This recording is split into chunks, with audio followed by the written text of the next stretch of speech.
Hingga saat ini dari data Dinas Kesehatan Penukal Aba Pematang Ilir Pali, angka kesembuhan pasien COVID-19 di Pali cukup baik, yaitu mencapai 85% atau sekitar 714 orang.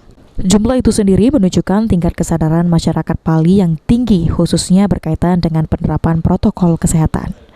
Saat ini Dinkes Pali sendiri terus berkoordinasi dengan pemerintah di kecamatan dan juga desa terkait virus COVID-19. Corona, Pak.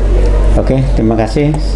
Jadi untuk perkembangan kasus COVID di Kabupaten Penukal Aba Pematang Ilir, yang dirawat 0, tapi yang masih dalam proses karantina atau isolasi mandiri itu berjumlah 8. Meninggal, meninggal sampai dengan sekarang ini kita di Kabupaten Pali masih tersedia, tapi jumlahnya katakanlah sedikit. Kami akan mengajukan lagi kebutuhan.